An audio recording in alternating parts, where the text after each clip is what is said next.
পিছনের ফুটেজ দিতে দেন না সবাই আপনারাই নিন। আরে অদ্ভুত অবস্থা।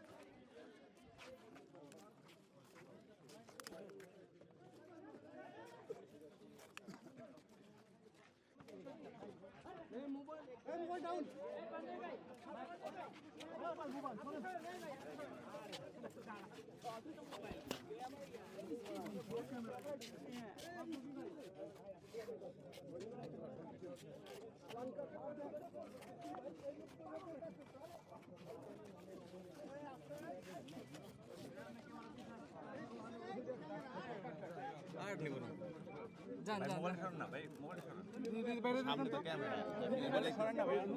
সামনে তো আমার সামনে ক্যামেরা, আপনি মোবাইলটার কথা বলছেন।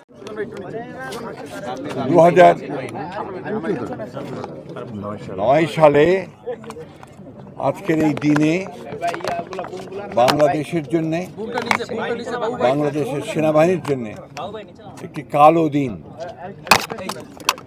এই দিন বাংলাদেশের শত্রুরা এবং বাংলাদেশের যে সেনাবাহিনী, সেই সেনাবাহিনীর শত্রুরা তারা চক্রান্ত করে বিডিআরে যে অভ্যুত্থান নাম করে সেনাবাহিনীর চৌকস 57 জন সেনা কর্মকর্তাকে নির্মমভাবে হত্যা করে এবং একটা তছনছ করে দেওয়ার একটা অবস্থা সৃষ্টি করে সমগ্র নিরাপত্তা ব্যবস্থাকে। এটা বাংলাদেশের শত্রুদের উদ্দেশ্য ছিল, প্রধান উদ্দেশ্য ছিল বাংলাদেশের নিরাপত্তা ব্যবস্থায় আঘাত হানা এবং বাংলাদেশের সেনাবাহিনীর যেন মনোবল নষ্ট হয়ে যায়, যেন তার দুর্বল হয়ে যায়, সেই কারণে এই ঘটনাগুলো ঘটানো হয়েছিল। সবচেয়ে দুর্ভাগ্যের বিষয়, তখন যারা রাষ্ট্র ক্ষমতায় ছিলেন, হাসিনার নেতৃত্বে আওয়ামী লীগ, তারা অত্যন্ত পরিকল্পিতভাবে এই ঘটনাটির সঙ্গে যোগ সাজশ করে যথাসময়ে যথাযথ ব্যবস্থা গ্রহণ না করে তারা এই ঘটনাগুলো ঘটতে দেন।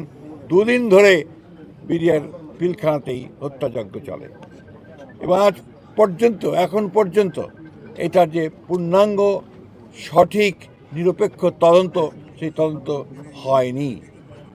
আমরা সরকারকে ধন্যবাদ জানাতে চাই যে সরকার অন্তত এটাকে শহীদ সেনা দিবস হিসেবে ঘোষণা করেছেন এবং আমরা আশা করব, প্রত্যাশা করব যে এটার পূর্ণাঙ্গ সঠিক নিরপেক্ষ তদন্ত করে সঠিক বিষয়টিকে উদ্ঘাটন করা এবং যারা দায়ী তাদেরকে তাদের শাস্তি নিশ্চিত করা, তদন্তের মধ্যে বিচারকে নিশ্চিত করা। এবং এটা আমাদের জাতির জন্য একটা কলঙ্কজনক ঘটনা।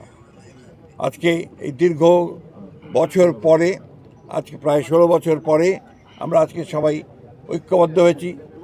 দেশের রাজনীতির একটা বিশাল পরিবর্তন হয়েছে, আমূল পরিবর্তন হয়েছে।